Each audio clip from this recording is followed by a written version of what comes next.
Warning, the following video contains strong language which may be offensive to some viewers and or inappropriate for children. The content within this video is intended for mature audiences only.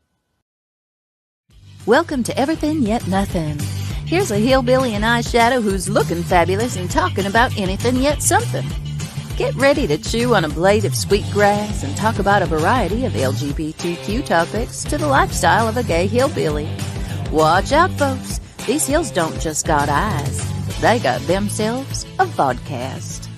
Now, here's T-Roy. Hey, and welcome back to Everything Yet Nothing, where you never know what you're going to see, what you're going to get, what we're going to talk about, all that good stuff. Well, this is the second part of a saga of Ace O Hearts. So, anyways, fantabulous. If you didn't see last Thursday, rewind it and watch it again because it's well worth watching over and over and over again. And I gotta fix my screen. There you go. So it is stormy here. The wind is like blowing.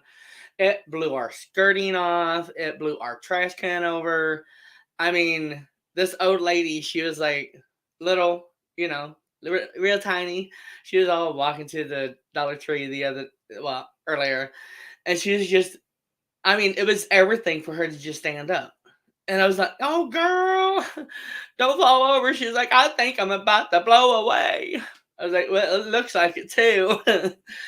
She was like a toothpick. I was like, oh, I feel for her. Because, my hair was blowing. It was just horrible. It was like a freaking hurricane. We never ever have a hurricane here. We live in the South, right? Yeah. He don't know. He's like on vacation or, where you at? Hi everybody. Oh, hey, there you go. Are we on? Yes. When did this happen? Like an hour ago. Oh. Well, it's been nice seeing everybody. Thank you for coming. See you later. Bleep. Only if it was that good. Not that I would bleep you. I would just bleep a lot of other people in this world. Bloop, bloop, bloop, bloop, bloop. Oh, honey. Look at me, strange. Bleep. You're gone. Bleeped you. So, had a really good show on the radio show this last Tuesday. We had, what was it? Fluffy, which is a rock. Fuzzy, not fluffy. Sorry, fuzzy. Right? Fuzzy. I am so horrible. Like, he's supposed to be knowing everything, and you don't know nothing. I'm all like, is this right? You know how husbands are. Gotta love them. So, we did go to Eureka. I think we talked about it a little bit last time. We said we were going to. Yeah, so we went to Eureka. It was like Saturday, came back Sunday, we spent the night. Ended up at a friend's house for the night, partying it up. Yay. And then, oh my God, we got to see some drag queens. Oh, honey, I dressed up. If I had a picture on here, I'd show you, but that's next Thursday. Oh, I'm getting the radio shows all messed up. Next Thursday, we will give you a sneak peek throughout the next, say, 3 weeks.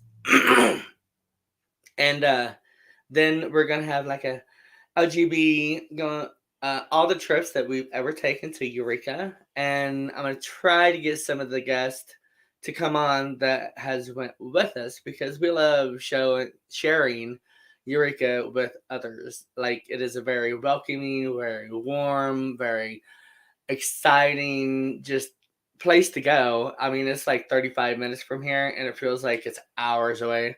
That's why I like going. Oh, even though it's not. Oh my God, there's comments and people told me to wake up. I'm awake, everybody. That's where we got to meet Ace O Hearts. And it was so fabulous. Hi, Robert. Hi, Shanae. Hello. Good evening, girlfriend. Donna, honey, I love you. Yes. I'm awake now, Robert. Yeah. It's not sleeping. I'm just saying that. That's true. Shouldn't wear a skirt in the wind. Get off of here. So, anyways, Let go. we are no, because I want to do this too. Oh, to Chanel. So we're gonna pull out Ace of Hearts right now because I can. Hey, Hello, baby! everybody. Wow. Oh my Yeah. God, boyfriend! Look at you. I know. I was thinking we need to do one of those TikTok things where it's like, boom, you know. I know, right? That's next Thursday. Yeah, we'll just have to do it next Thursday. But yeah, next Thursday I'll have my partner on. How in the With me. world did you do all that? Do all the what? Like all your eye makeup, like the whole black and Very white. carefully. Did you I have got like my little heart rhinestones. Those are kind of my iconic. My heart rhinestones and my eyebrows are kind of like my trademarks. Oh wow. And then you got my heart earrings, and then That my is heart scarf, and my nice. heart coat. Love it. But you guys met me when I had this hat on, this hat and the wig. Yep. Yes, and I love it. Like Thanks. your everything is what caught my eye. Just Well, thank you. you're Yeah. welcome. Thank you guys for Like, having me on so- another week. Huh? I said thank you for having me on another week of the 3-week series. I know. I can't wait for the next one. We Were might you able just. to upload that last photo that I sent you on Facebook just a while ago? I will be able to. Okay. He will be able to. So, Okay. while we're doing this, he will do that. Oh, the link. Chanel says you look fabulous. You should have watched the link I sent you, T-Roy. Oh, it was just me on live. I went live before the show doing my makeup and everything. Ah, well then I'm gonna have to watch it because I want to learn how to do all that. Like, Yeah, I left it on there. It started from my eyebrows being glued out and everything. So yeah, if you guys are on here and you want to see how I got into all this, you can also go to my Facebook. I did live and I left it on there. It should be there for like 30 days. And you can see how I transformed. Yeah. And it's ASO Hearts on Facebook as well. Yes. The same as in the link, correct. Okay, cool. So tell us some about how you become who you are today. We talked last Thursday of you getting to where you are today. So yeah, let's. So if you want to put that first picture up that I sent you guys, the very first one of me in the little hearts dress thing with the terrible makeup. 1 second. Okay. There we go. I had to get the last picture in first. There it is. I found it. You said the first picture? It should be in like a short dress with like hearts on the middle of it or something. Brown hair. Man. That one. Yeah. So that was my first time ever in drag. That was the story I told last week about they'd asked me to host at college the Grace State Alliance show, and I was like, I'm not dressing up as a girl and people know who I am. And they were like, we'll just do some they were like, well, just see how you do. And I was like, if I can do my makeup and I don't look like myself, and believe me, I looked hideous. I did not look like myself. That is for sure. And so I came out in this outfit, which I feel like is kind of foreshadowing because it's got hearts all over it. I know, it was perfect one. Right. And it was actually, so the fun thing is I was like, I'm not going to spend a ton of money on it. And I happened to go to the thrift store that was in town, and that dress was there, and it was a size like large. And I was like, oh, this is great Halloween costume stuff. So I dressed up in that and hosted the show, and nobody knew who I was until I got in this outfit that had like black angel wings and then this halo with it. And my halo fell off while I was in the middle of the show, and I was like, oh my goodness, I'm a fallen angel. And like, it was super funny. I went backstage to tell the people backstage, and I changed my voice back to my regular voice, and people were like, oh my gosh, that's you. And I was like, well, and word spread. And so the next year I hosted, and the following year I was at Disney, so I wasn't able to host. But that was my first time ever attempting drag before I knew that I wanted to be a drag queen. There should be one on there of me as Ursula. Yes. That I love one, it. yeah. So that picture is actually one of my first. I think it was my second show ever in drag. Yeah, we it was a villains challenge, and so my friend at the time did my makeup and helped me work on it, and then we got that hair from the Party City. It was supposed to be like a white.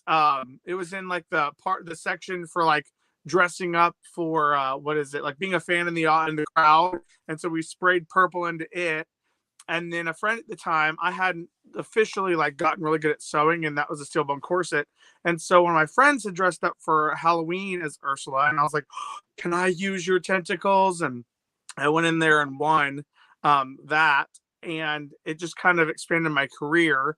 And so as I kind of started growing with it, I enjoyed it. But I felt like when I originally started getting into drag, I got into it because there's a chance to perform, there's a chance to rebel and act super, flamboyant and just kind of Right. be part of the community. And then I started, you get in there and you do that, but then you start also learning about, like what drag really is about, where drag came from, like we Heck talked yeah. about, the first Pride was a riot. It was, Yeah. there were drag queens, there was, there were trans people leading the fight for equality. And so it started to become something, that was even more than just performing. And I loved that so much, but I felt like I was a better advocate than drag queen. And so as I started to kind of expand what I wanted to do with my drag, I kind of started looking at it as like, I really don't want to wear the pointed heels. They hurt. I really don't want to tuck. That hurts. I really, and so it became more of to me, it came more like I was a burden to people just because I really, that just wasn't my thing. And Right. I'm a very big supporter of, if you're not going to go all in with it and you're not going to be able to respect it for everything that it's worth, then you need to take a step back and reevaluate if that's where you need to be. And so for me, I was like, at the time they were having competitions and they had new performers coming in, and not that necessarily I was taking up space from performers, but I feel like there were a lot of other people that could be there that were really passionate about it. And so I kind of reevaluated and took a step back. And I actually didn't get to compete the Diva competition because one of my family members got really sick at the time, and I had to kind of step back and was taking care of family. And that gave me really time to kind of reevaluate and everything. Yeah. And so I kind of came at it from more of like I'm going to go to events and support. Well, when my final show was the last big diva competition, and that's the one with me dressed as Wonder Woman. And so that was my last time in full drag. Oh wow. And yeah, that was my last time in full drag. My drag mother, who's still my drag mother, Nikki Savage, shout out to you, love you so much. She helped me really get into that more natural look, because I felt like I'd always kind of, I'd always created more of a drag queen look, and I really wanted to know what it would be like to have natural style drag. And so she got me into that. But I think my favorite look of all time that I got to do as a drag queen was a mentor at the time put me into drag. And there's one with really big hair that I sent you guys. They put me into drag with that. And that was probably the most I ever felt like a full on drag queen. Yep, there's me in full on drag. A friend of mine actually helped me get into all of that. Let me borrow the wig, because at the time I didn't have the budget to afford that. I got that dress at a convenience store, a ladies' convenience store, and I was like, "Oh, form fitting, yes." Yes. And people, it was really funny because I'd never gone out and heard, like, somebody was like, "Oh my gosh, you look beat, girl. You look beat," and I was like, that's so, like, in my mind, I was like, that's so insulting. They're telling me I got beat up. and so I told one of my friends, I was like, that girl's really rude. And they're like, oh my gosh, she's like one of the most supportive queens. What do you mean? I was like, she told me I look like I got beat. And she's like, no, she's telling you you're beat. That means that you look good. That means that you look like totally fish. And I was like, I love it. Oh, okay. Many of the blonde moments in my life have come from like misunderstanding of like terms and things. It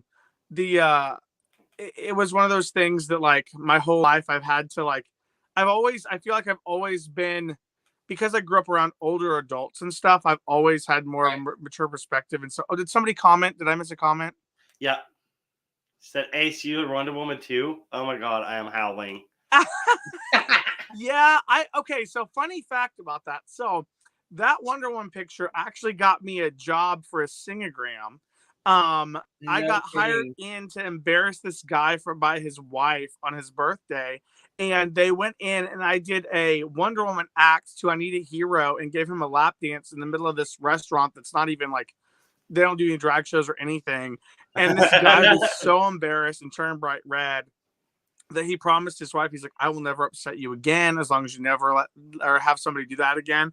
But he was such a good sport. It was the best. But I sent that picture and then to show them kind of what I could look like in full makeup.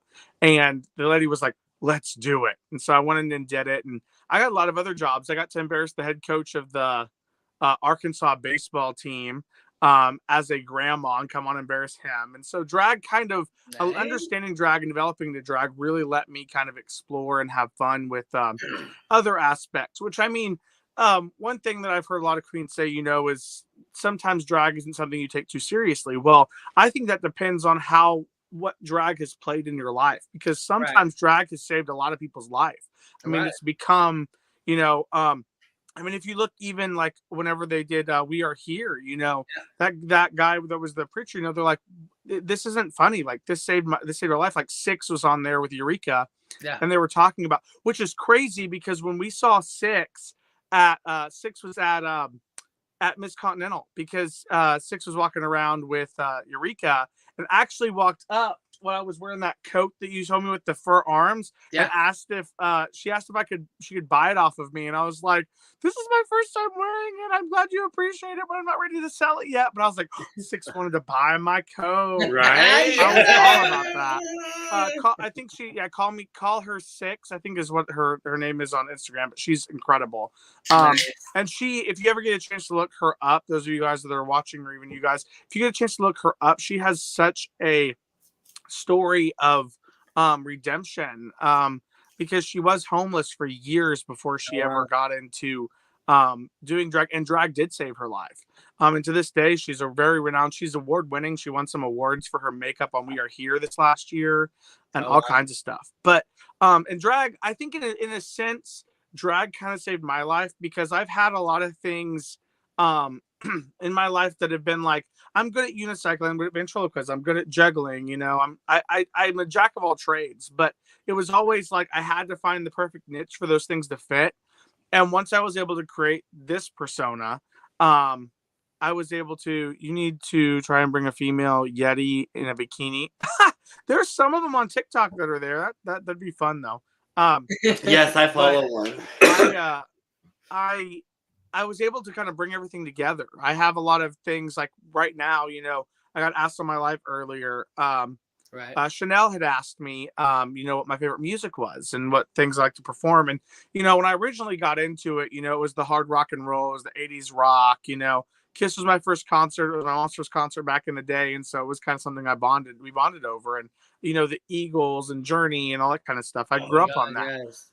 But I feel like as time has progressed, vocally, I came from musical theater, and rock and roll just doesn't fit my vocal. I mean, I grew up in choir and musical theater. And so I've recently discovered, as I've kind of gone back and started doing more voice lessons and playing with my voice, that I really have a fascination with like jazz and like Tony Bennett and that kind of stuff. And I'm actually singing the jazz Tony Bennett's jazz version of Somewhere Over the Rainbow at a charity event on the 16th. That's the one I told you guys about last week. Yes. The charity event. You guys are coming to that, right? We're gonna try to. Maybe. Yeah. Sure. Hey, with the cost of gas nowadays, I don't like it's insane. No, I'm like, are you kidding me? It is insane. But I'm opening the show with a jazz version of Somewhere Over the Rainbow by Tony Bennett. Nice. And then I'm closing the show potentially with Feeling Good by Michael Bublé. And I've just really started like kind of exploring that kind of my voice. Yeah. And I'm like, oh my gosh, there's so many things you can play with. And it's really allowed me to kind of open up, because I was a singer and then I kind of stopped for several years just because I I didn't really find a way to like get things composed to fit my voice, and trying to sound like a lot of celebrities. I grew up with that, but I've kind of found a love for my voice again. And so in my shows, that's kind of a new thing, is like I'll call when venues hire me and I'm like, okay, can I sing live? And they're like, no. And I'm like, okay, we're gonna have to make some adjustments. But I've started growing a real passion for singing live, even at the drag events, because I feel like it gives me a chance to tell the story my way. Yeah. And instead of trying to retell somebody else's story with a look and stuff, which is totally cool. Some people are really, really good at that.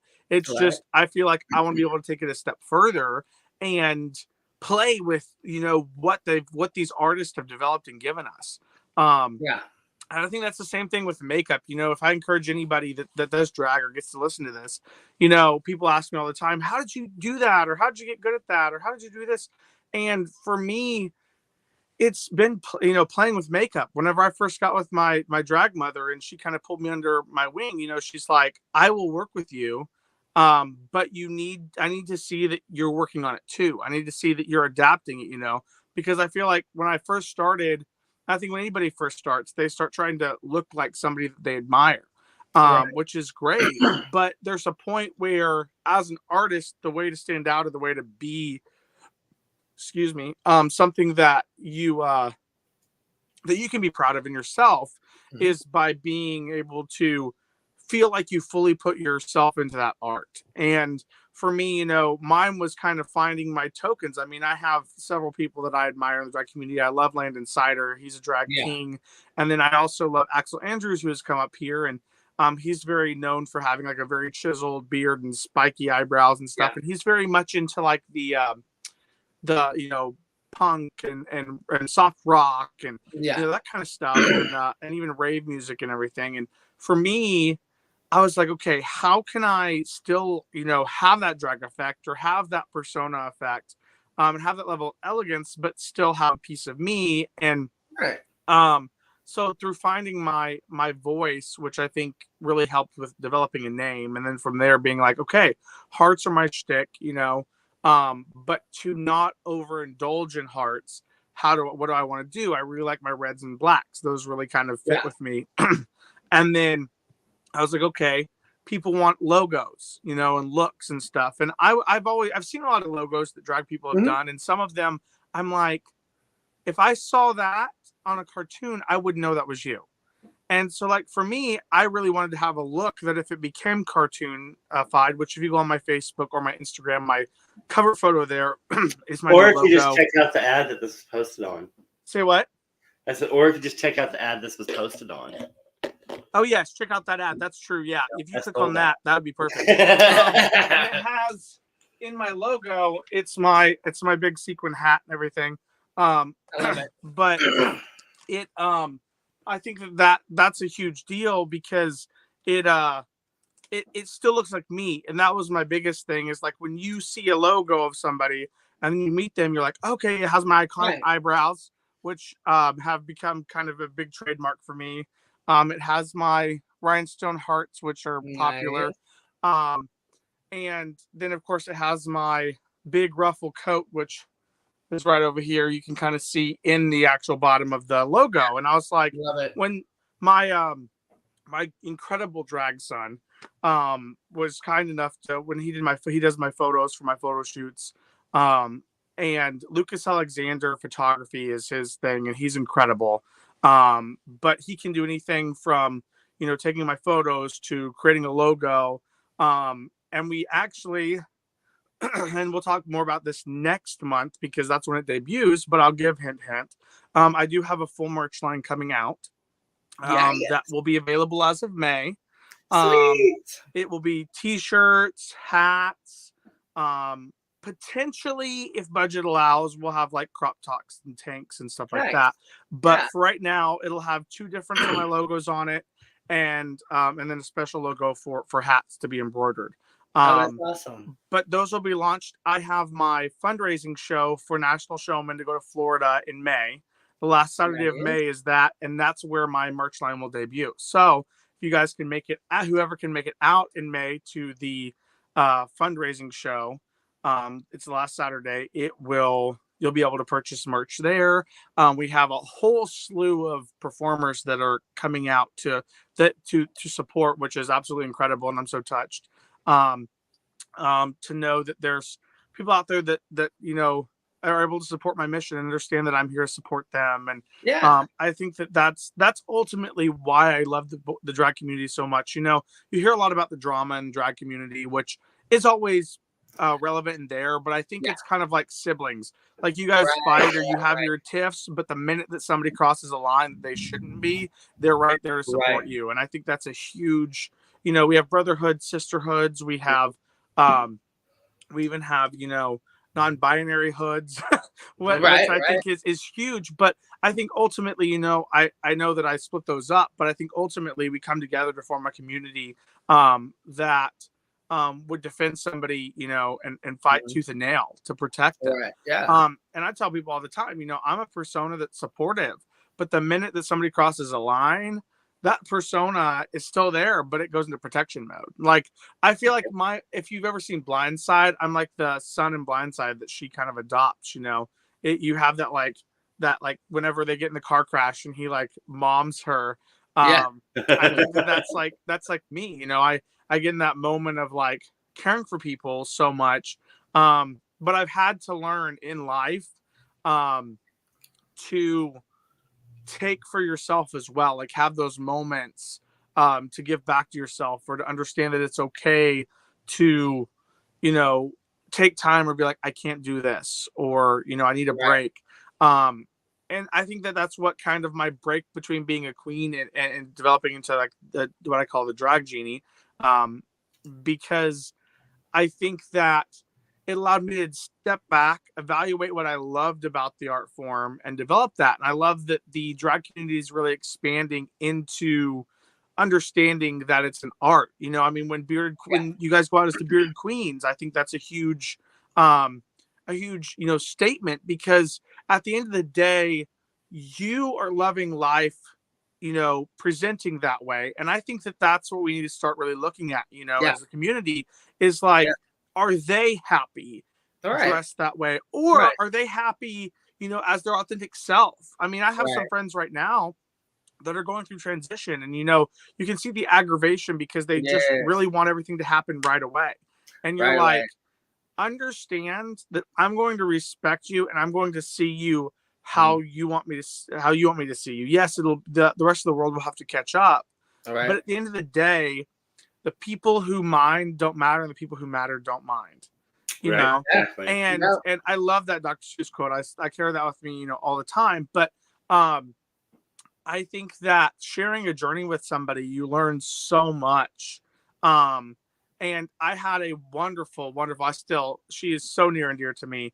She was my college roommate. And she is absolutely incredible. And she was one of those people that really, allowed me to grow to understand, the journey, and understand, that she's truly always been there, even through transition.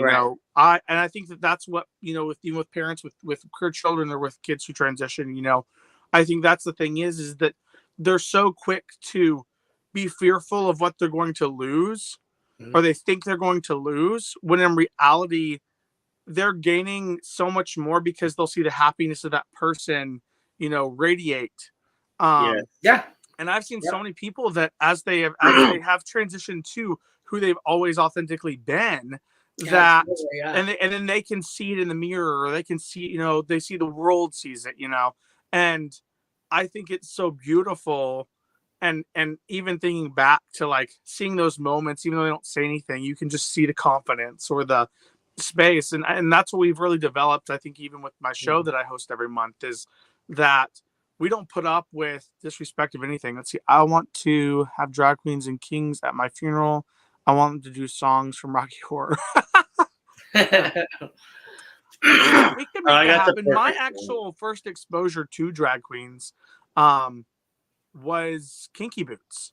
I saw Kinky Boots whenever it came up here on Broadway. It just segued me, because I was like, oh, Rocky Horror Picture Show. Wait, Kinky Boots. But I think that that was my first exposure, and that's the moment where I realized like I loved the music, but it told me a story, and I was able to comfortably sit around people that may not have understood drag, but they were laughing, and I was like, "Oh, okay, we can laugh together. Right. We'll enjoy this show." But that underlying message, I feel like, has affected so many. You know, when Right. Harvey Firestein and Cyndi Lauper worked on that show, I think that it was a huge step that Broadway hadn't really taken. I mean, there's been all kinds, you know, Broadway's always had like a queer, you know, persona, but I think it was the Yeah. first time that it was so outwardly, you know, expressive. Don't get me wrong, you have La Cage aux Folles, which is the musical version of Birdcage. But and it has that song in it that I was telling you that you need to sing, the I Am What I Am. Yeah. The La Cage aux Folles does. I think it's such a powerful piece. I think one of the best presentations I've ever seen was Ginger Minge did it on an award show, and I think it was in memory of Harvey Firestein. But Yeah. I think that, and I think Harvey Firestein may have played on Broadway. I don't for a fact. Don't quote me on that. But I think that that's where everything is going. I mean, we have to start looking at the fact that, you know, yes, we can donate money and we can, you know, promote things, but I feel like there's so much in the power of a pen to ink, you know, and the fact that this Florida governor has signed this bill that now is not allowing, you know, certain things to be talked about in relation to sexuality and queerness and things in the drag community or in the schools, is a huge step in the wrong direction.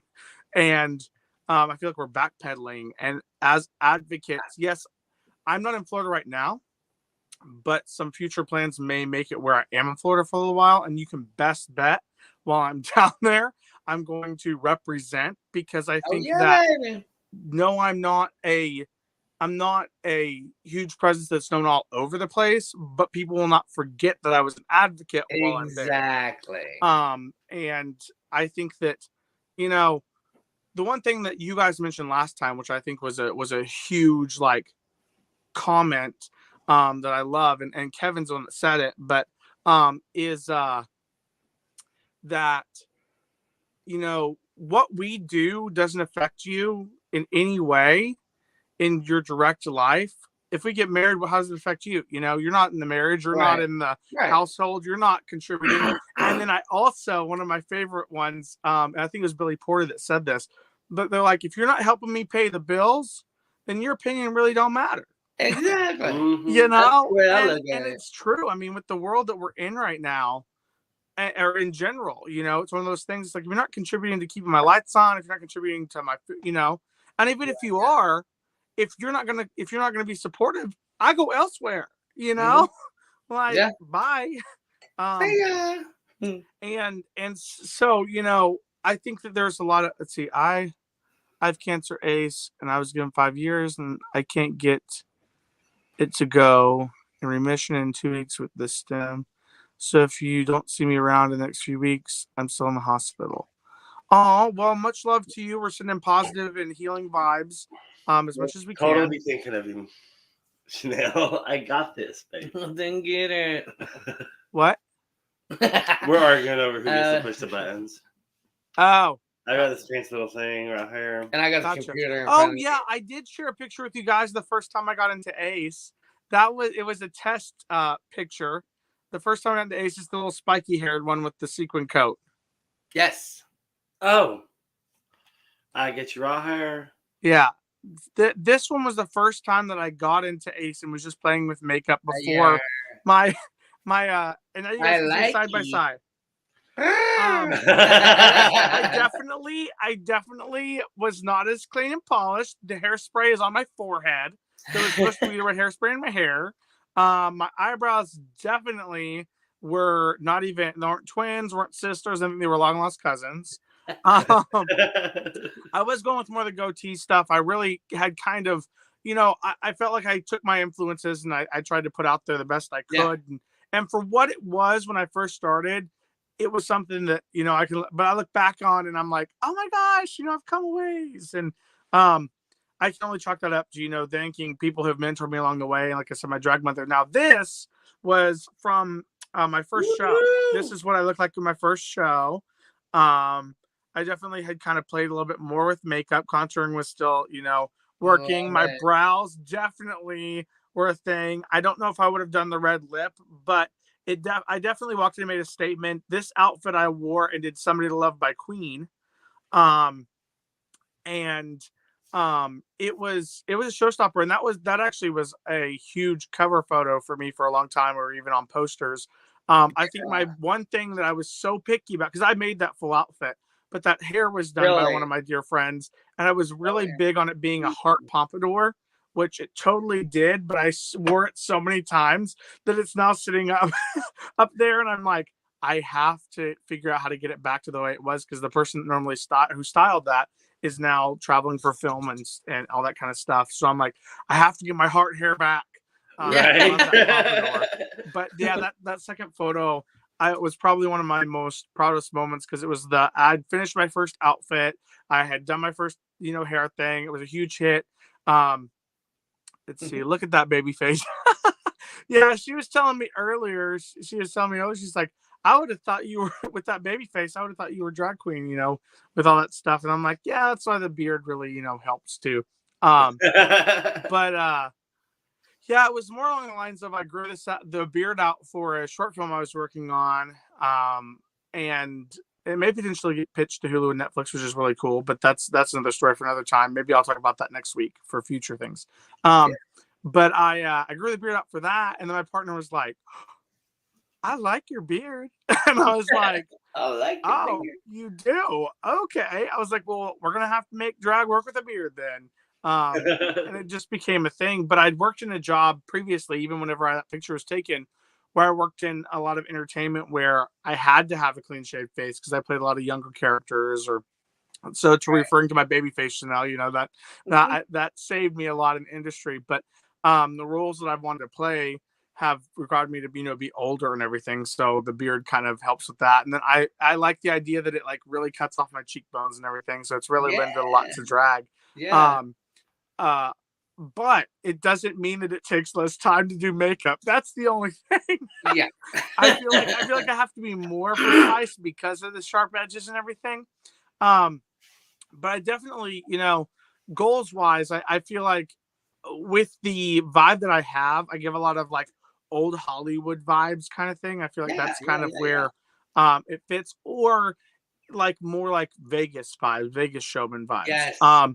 Which I think is why when I went up for the showman competitions, I was so intrigued by it because it was very showy, but they've really expanded the oh goodness, what is it? The spectrum of what you can do. Visually, originally when it started out, it was more like carnival, and it was a lot bigger. And then slowly but surely, it kind of grew into what's your version of a showman. And I feel like there's been all kinds of different versions of showman represented, but I feel like I have a clear, precise, like I'm a Vegas showman, like that's what I am. And even what I'm taking and presenting, I think is very much, Vegas showman. Excuse me. But it's definitely become a passion for me because I feel like it's kind of a stepping stone to where I want to be in life. And I think that that's something, as drag artists or as artists in general, is we're always looking for that stepping stone. And of course, the goal is to one day have my own show along with other entertainers in Branson that is queer friendly. I think that would be a huge step in the right direction. Mainly because I feel like the one thing is people are so afraid of it in places like Branson and stuff because they don't see enough of it and they don't realize that we mean no harm. We're just human beings. Right. They don't understand it. They've never really been around it or, even seen it, I'm sure. So, yeah. But it's opened a lot of doors with you. I mean, Tura, people knowing that you are, it's opened so many people conversations and stuff. Yeah, it really has. And it's changing in Branson tremendously. I've been around here all my life. And the more people like myself come down, put themselves out there, and show that, not every LGBTQ has an issue, or whatever. We're not all the same. We're Right. different, just like heterosexuals and Right. everybody else. And I think me doing what I'm doing is going to help individuals like yourself and others to come down in here and actually put on a really good show and be respectful and honorable and all that Well, good stuff. well, and one thing that I gotta say about this too is like, you think about it, and yes, a lot of what we've seen publicized and things like that about Branson is very, religious or conservative, but Yes. look at half the costumes these people are wearing. They are some of Right. the most flamboyant Oh costumes. yeah. And Oh it's yes. like, yes, if you look at me, you're gonna be like, oh, he must be queer Right. because, this Right. is what, but ultimately, I feel like talent outshadows it. Like, Yeah. okay, It does. and do you like the entertainment? Cool. Keep your mouth shut and enjoy it, Exactly. Right, exactly. Exactly. I mean, they don't like the fact of, well, if you don't say anything, then you are just the same as everybody else. Right.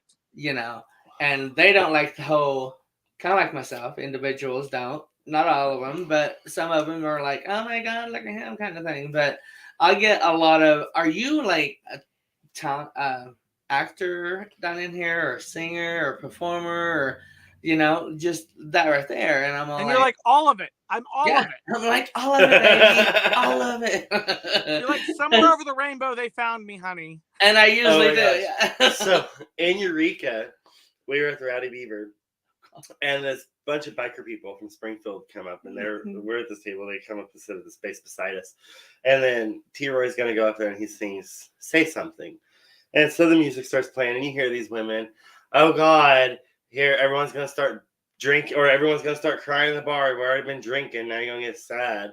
And then this other girl's like, "Couples dance, get your partner," or "Couples skate, get your partner." Yeah. And then he starts singing, and they all shut the fuck up. They're all like, just like, and then they come to the table after he's done. He's like, "Oh my God, that song! I didn't think it was gonna be good. And you, oh my God, blah," and just going on and on and on. Mm-hmm.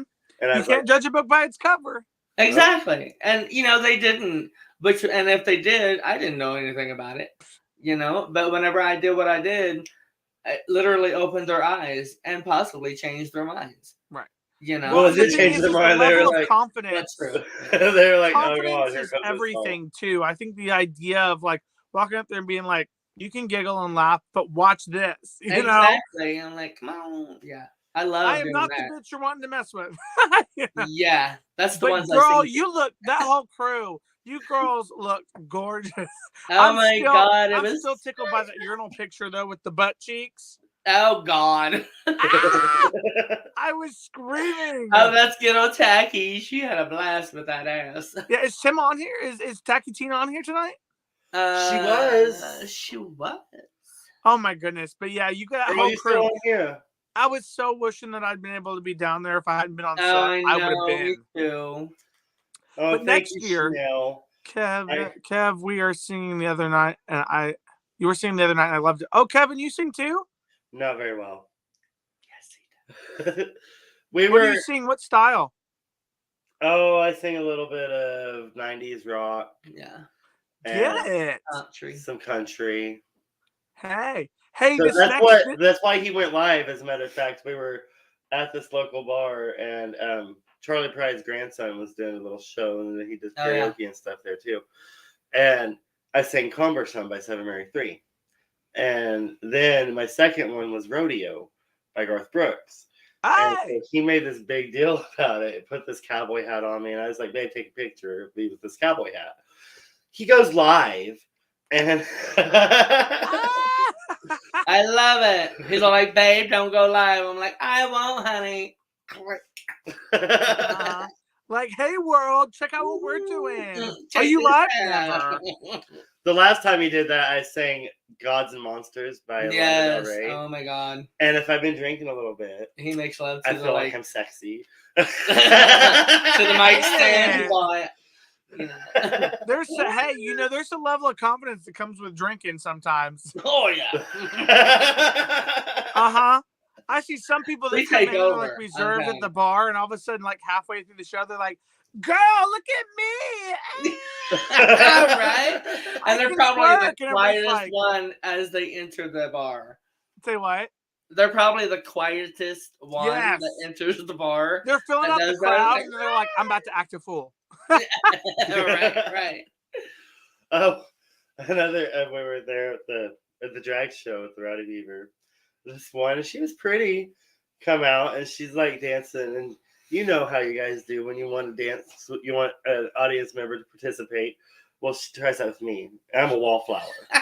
Like, Oh yeah, I haven't done that shit in 20 years. he is stuck. And so I was like, and I'm like.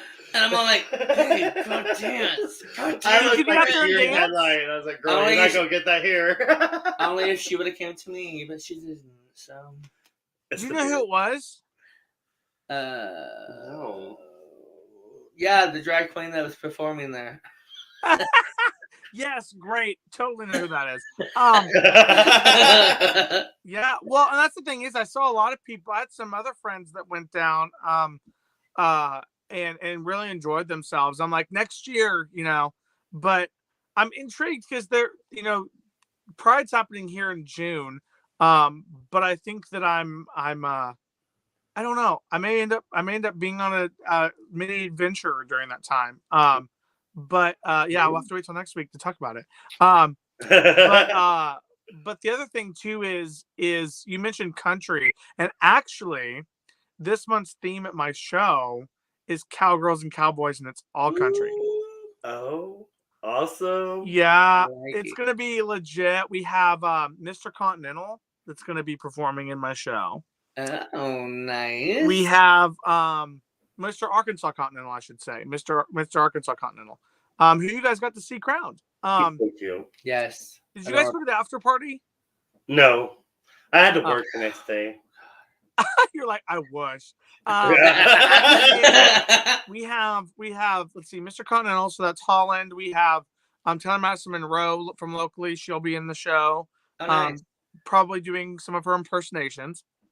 Yeah, doing Fancy and potentially another Let's Go Girls, and then we have my drag son will be making his official first big debut Nice. at the show, and then we have oh my goodness, who else do we have that is in there that's absolutely incredible? Oh my goodness, I'm drawing a blank. But I'm like, I put the pressure on myself to think of all the people that are in the show, but God, it's gonna be an incredible one. I'm singing live. I'm singing some country live, so that should be fun. I told one of my friends, I was like, I'm gonna get up there and sing me some "God Bless the Broken Road." Yes. I set out on a narrow way many years ago. Oh, I love that song. I love that song. right. I may end up doing it. I don't know yet. But I know we got to get somebody. I was telling Holland, I was like, you need to get out there and do some save a horse, ride a cowboy. That'll make you some tips. Right? Oh, yeah. Especially if you save a horse and there's a cowboy there. I was just going to say Yeehaw. swimwear if he just goes into swimwear and does it. True. That's a good idea. Oh, I know who else is doing it. The owner of the facilities, there's a gay couple of husbands that own the place, and one of the husbands used to be a drag queen in Dallas, Trixie Starr, and is she's making her Arkansas debut here at her own location, which is going to be super epic. Oh, nice. Yeah. It's going to be super cool. Yeah, we got a really, really good cast. Where I'm really trying to diversify it, but even with my and then like I said, May is going to be my my what do you call it? Fundraising show. I hate calling it fundraising show. It's a benefit show. But it's going to be called Life is a Cabaret. Nice. I have some dear friends that are coming in. Some are going to sing and drag. Some will do burlesque and drag. Some I'll be singing. See, that's what I want in Branson is burlesque. Yes. But the tasteful burlesque. Right. Yeah, they tried it the steampunk. The historic burlesque. Kind of nasty burlesque. Yeah.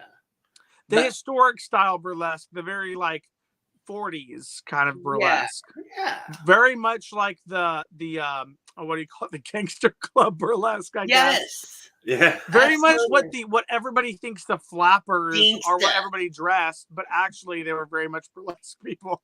Right. Everybody's like 20s flappers, and I was like, no, the flappers worked in the speakeasies. That's not how the ladies all dressed. Right? Yes. Like, it's just, which again, it drove me crazy because owning a costume shop and people would come in and they'd be like, I want to dress 20s, and they're like showing these different looks, and they're like, oh, look, the flappers, the true 20s, and I'm like, no, I just showed you vintage 20s clothing.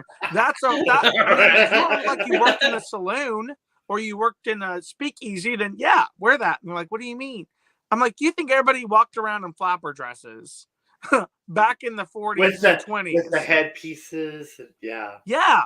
I'm like, you think people walk down the street like that? Mhm. No. No.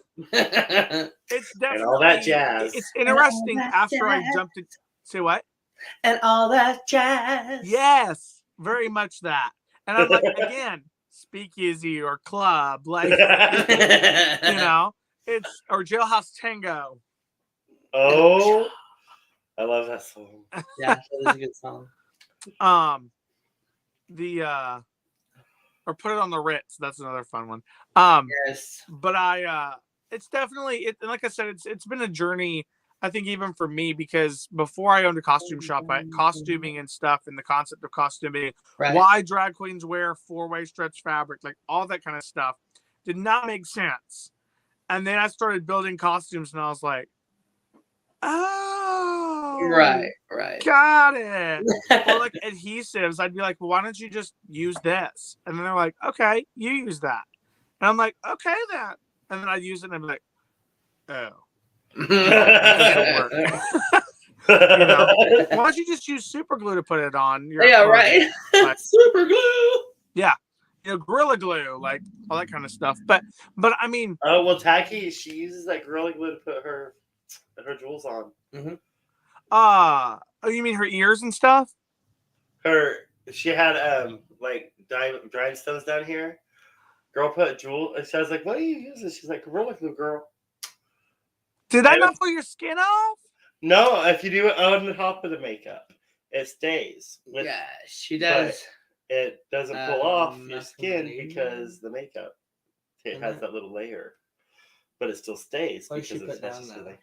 She said that she puts something down and she draws it dry. Oh, that's to give herself a facelift. Oh. Well, What are you talking about? secret.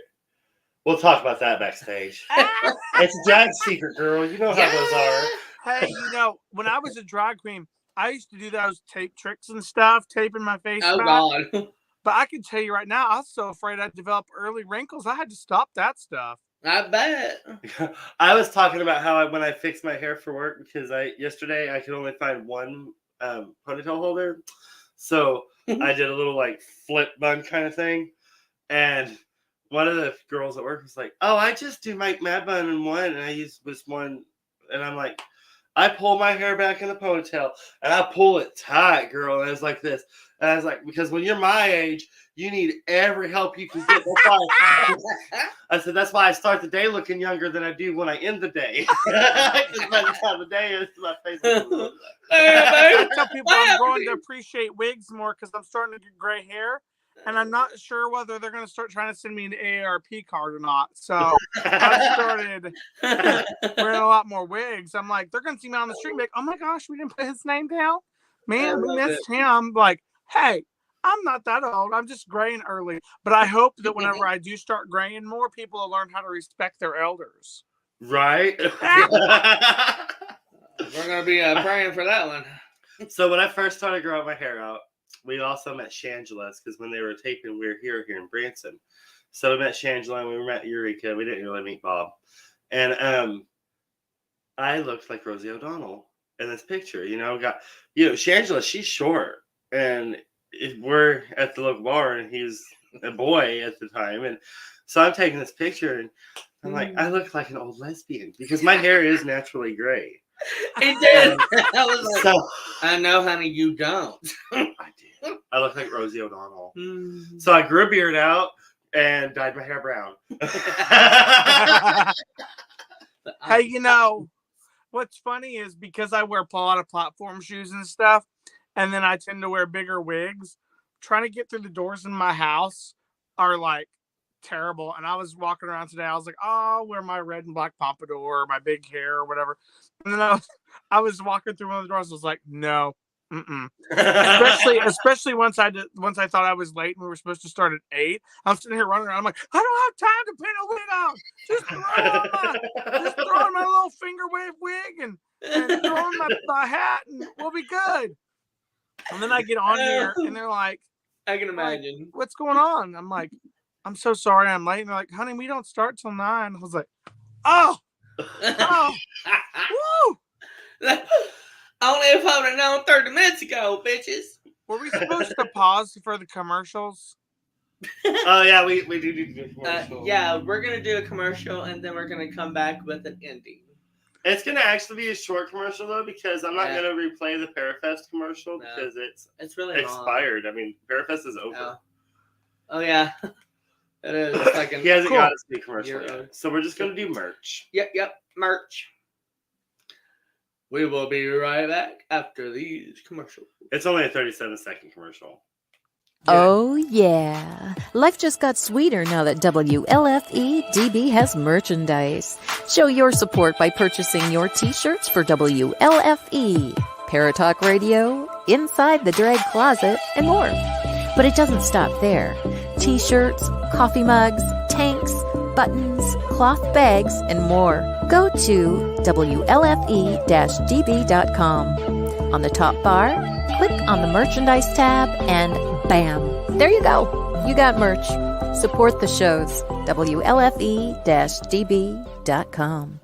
Hey, and we are back with the ending because, oh my God, this was such an awesome show. It just flew by. I was like, I looked down. Are you freaking kidding me? It's already 9:50. We didn't even do a commercial. What's inside the drag closet? It's nothing now. Nothing now. It was 4 queens talking about just all kinds of different drag stuff. Aw. And they went bye-bye. I don't know what happened. We'll have to start something similar to that up. Yeah, absolutely.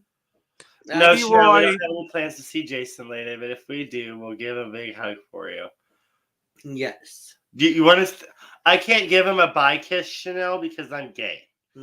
Yeah. I mean, oh, okay, big. I get it. Oh. He's important. Now we know big. We just don't know why. All right. Well, thank you so very much, Ace of Hearts, for coming on, and I can't wait for next Thursday. Lots of information to come out next week, and you guys will get to be my partner. Yes. I can't wait. Oh, me either. So in between now and then, I want you to be thinking about one thing, and that is, what is the one thing that you would like for him to know from your heart? And don't tell him what it is. And if he will do it too, that would be awesome, and not tell you what it is. Okay. That's my thing for next Thursday. Perfect. All right. I'll see you in a sec. I'm going to put you in the back room. Don't go Much love, guys. Much love. Much love. And there you have it. Ace of Hearts. And oh my God, I told you he was fabulous. Well, I am going to go backstage and see if he'll grant me those 3 wishes. So Chanel said, no, kiss him, tongue him to death. Oh God. No. Who? Jason. Oh, no. So anyways, thank you for tuning in. Tune in next Thursday at 9 o'clock on WLFE-DB.com, or you can check it out on Everything Nothin, No J's Baby on Facebook page. You can also find me on T-Roy TV and T-Roy L. Shirley Vaughn. And Thank you for. and I got it on my instruction. Ha ha ha. And you can also check me out on Tuesdays from 11 until 1 on KRBC Radio or Live 365 app. Download it. It's totally free, and you'll get to hear me and possibly see me. Thank you for joining T. Roy and a special guest here on. And by the way, Oh my god. so be a rainbow, honey, and please help somebody else be a rainbow too. Can we go now? Yes. Thank you for joining T. Roy and a special guest here on Everythin Yet Nothin. Tune in next Thursday at 10 p.m. Eastern, 9 p.m. Central for another episode you won't want to miss. Until next time, be a rainbow in someone's life.